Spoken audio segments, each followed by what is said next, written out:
বাংলাদেশে অশান্তির জেরে ভারত বাংলাদেশ সীমান্তে বাড়ল নিরাপত্তা। উত্তর ও দক্ষিণবঙ্গের বিভিন্ন সীমান্তে বিএসএফ এর কড়া নজরদারি। অনুপ্রবেশ রুখতে তৎপর বিএসএফ। ওপার বাংলা থেকে আসা বাংলাদেশি নাগরিকদের অনুপ্রবেশে বাধা বিএসএফ এর।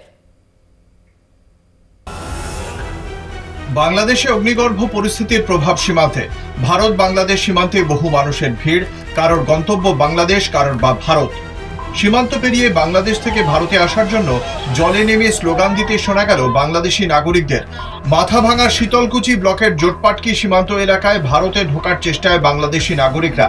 আমরা বাঁচতে চাই বলে স্লোগান দেয় তারা। বাংলাদেশি নাগরিকদের ভারতীয় ভূখণ্ডে প্রবেশে বাধা ভারতীয় সীমান্ত রক্ষী বাহিনীর। বিএসএফ গুয়াহাটি ফ্রন্টিয়ারের পক্ষ থেকে একটি বিজ্ঞপ্তিতে জানানো হয়েছে, মাথাভাঙার শীতলকুচি এলাকায় একদল বাংলাদেশি নাগরিক সীমান্ত পেরিয়ে ভারতীয় ভূখণ্ডে প্রবেশের চেষ্টা করলে সেখানে কর্তব্যরত 157 ব্যাটালিয়ন বিএসএফ এর জওয়ানরা তাদের ভারতীয় ভূখণ্ডে প্রবেশে বাধা দান করে। পরবর্তীতে বাংলাদেশের সীমান্তরক্ষী বাহিনী তাদের বাংলাদেশি ভূখণ্ডে ফিরিয়ে নিয়ে যায়। বাংলাদেশে ভয়ঙ্কর পরিস্থিতির মধ্যেও সীমান্তে আমদানি রপ্তানি বাণিজ্য সচল।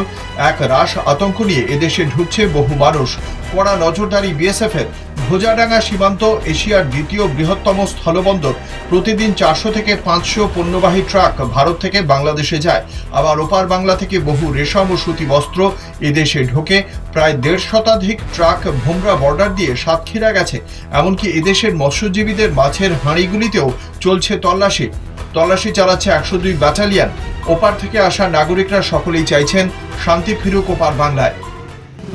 আতঙ্ক তো একটু থাকে, রাস্তাঘাটের আদৌ ইন্ডিয়া প্রবেশ করতে পারবো কি পারবো না, কারণ এই পর্যন্ত গত 1 মাস যাবত যা হয়েছে, রাস্তায় আগুন, গাড়ি ভাঙচুর, সেই হিসাবে একটা আতঙ্ক ছিল। যা হোক, ঈশ্বরকে ধন্যবাদ যে আমরা সেফলি পৌঁছাতে পেরেছি। কারণ দেশ তো হলো জনসাধারণের দেশ, অর্থাৎ নাগরিক সবার আছে, ভোট দেওয়ার অধিকার আছে সবার হিসাবে, সবার হিসাবে কিছু করা উচিত।